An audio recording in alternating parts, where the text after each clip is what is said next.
sebagai Agnes. Nah, ini pertama kali tergabung juga dia di CTS 2. Iya. Nah, karakternya seperti apa nih? Udah nyiapin ini loh, udah ngapalin dance-nya. Bukan itu Agnes Monica. Agnes Monica maaf ya. Saya cekek Gue ada kira lama-lama. ada Agnes mau dibilang ini, seru juga kalau ada. Itu seperti apa nih karakter Agnes tuh di CTS 2? Oke, selamat sore semua. Selamat sore semua. Sore. Semangat dong. Karakter Agnes ini wah banget sih. Gimana ya? Dingin, kompleks dan buat aku menantang banget. Karena berbeda jauh kah dengan aslinya? Karena berbeda jauh dan terus terang aku melakukan sendiri gitu ya. Aku berusaha relate dan berusaha untuk meresearch karakter-karakter yang bisa mendukung si karakternya Agnes ini karena begitu kompleksnya buat aku ya. Iya. Nah kalau ini kan sekarang jadi ibunya Natalie. Nah sama kalau Robasuki ada apa? Ininya gimana tuh nyari chemistry-nya ibu anak gitu, mungkin ada sesuatu yang dilakukan khusus untuk membangun chemistry itu? Oke, aku sebetulnya kenal Laura tuh udah lama. Tapi di dunia yang berbeda ya, aku kalau aku show dan kemudian Laura juga waktu itu masih di dunia model, catwalk gitu bawa kan. jalan kucing. Dan jadi kalau aku sih begitu ketemu tuh langsung seneng banget bisa dipasangin sama Laura. Jadi so far sih nggak ada masalah ya. Laura ada masalah nggak? Malah nggak boleh deket-deket banget karena di ceritanya di story ini kan mereka memang hubungannya nggak baik. Jadi ya justru nggak perlu berchemistry. Sebenarnya yang paling unik dari Mbak Maya Hasan adalah proses castingnya. Karena saya lihat video beliau lagi casting buat project lain sebenarnya. Oh gitu, buat biskuat ya? Buat biskuat. Nggak ada mas, nggak ada yang buat dewasa, anak kecil mas, biskuit tuh anak kecil. Anak kecil ya biskuit. Jadi kita lagi dalam proses pencarian karakter Agnes. Lagi casting, dikasih lihat sama temen, ini gue habis casting Mbak Maya Hasan. Pas gue lihat videonya, kok kayaknya cocok jadi Agnes ya, akhirnya jadi Agnes. Ah itu rezeki itu namanya ya, bersambung ya. Kita nggak pernah tahu takdir lah, suratan takdir. Rezeki airdrop itu kan, karena kan di airdrop hasil dari castingan ke Ernest. Terima Jadi kasih, itu namanya airdrop. rezeki airdrop. Apple gitu makasih. Ya, makasih. Oh gitu ya. Nah, yang berikutnya yang terakhir nih. Untuk kalau Laura Basuki. Ya senior. Bawa brownies awas tuh. Laura, kan berperan sebagai Natalia. Kenapa memutuskan untuk ikut aja nih di CTS 2? Alasannya apa? Selain karena ingin nyoba kerjasama dengan Star Vision juga ya pertama kali.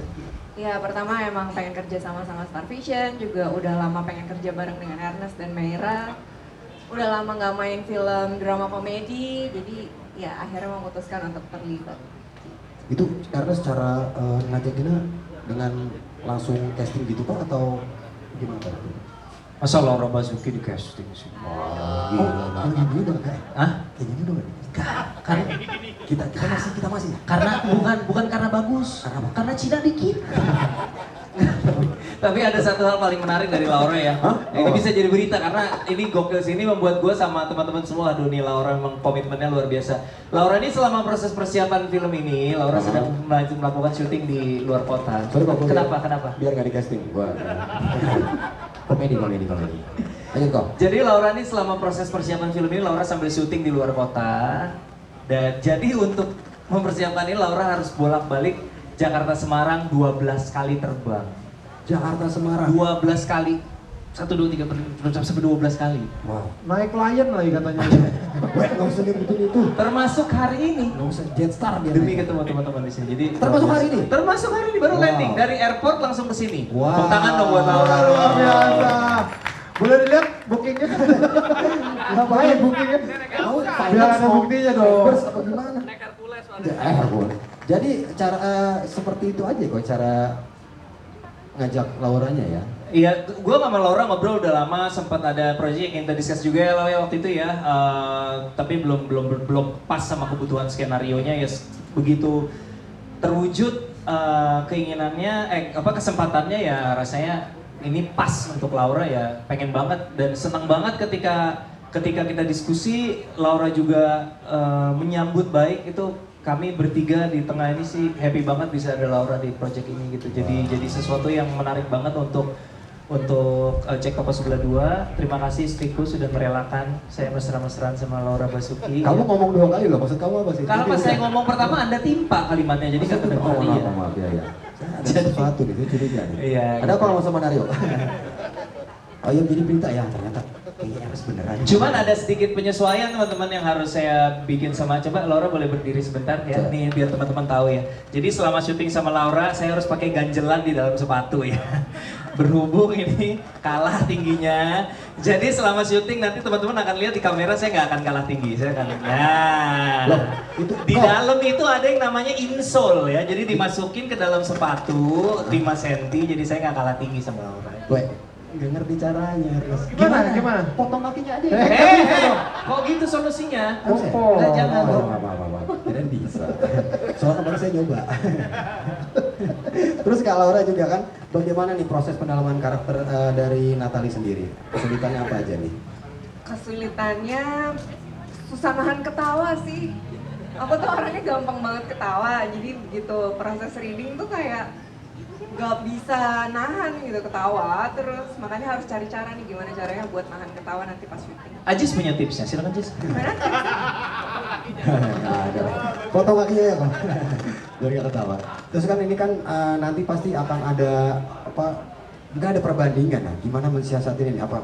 Nggak, gue beda nih sama Natalie yang dia sekarang. Kira-kira seperti apa tuh? Karena kan kalau kenapa? Oh tahu tuh, saya punya mata di belakang. Gimana, Kak Laura? Sebenarnya karakternya sendiri di yang CTS pertama dan kedua itu memang beda juga sih ya Mei.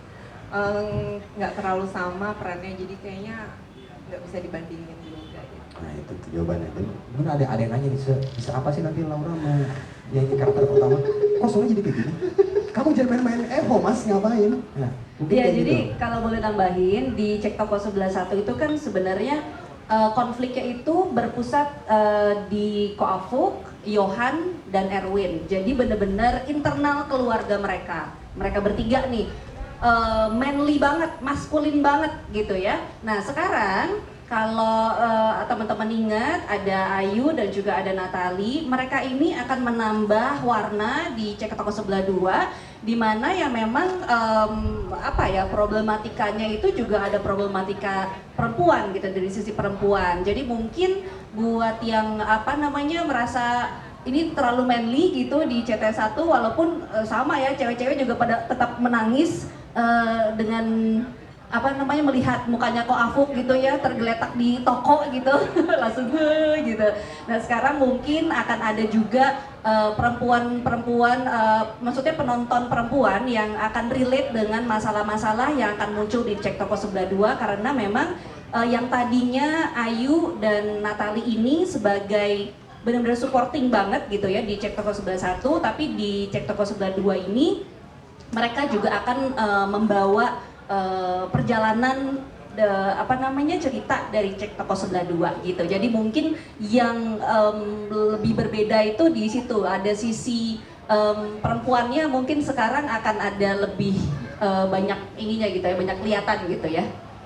Ya banyak perdebatan kami itu hal-hal kecil yang mungkin perspektif cowok sama cewek beda banget gitu. Contoh misalnya scene Ayu yang diperankan Dini Wirasti sebagai istrinya Dion. Contoh simpel misalnya dia nangis, suaminya datang, udah, gue nulisnya gitu kan, protes. Nggak bisa gitu dong, istrinya kan mau nangis, kenapa suaminya nggak ngizinin kayak gitu. Jadi kayak, oh gitu ya. Jadi ada hal-hal yang kayak mungkin perspektif gue sebagai cowok dengan kalau nggak ada Merah ini akan sangat cowok banget ngelihatnya, tapi dengan adanya Merah di sini jadi ngimbangin antara perspektif cowok dan cewek. Nggak gitu dong, ini kan gini, akhirnya jadi kita asah bareng gitu sih kira-kira.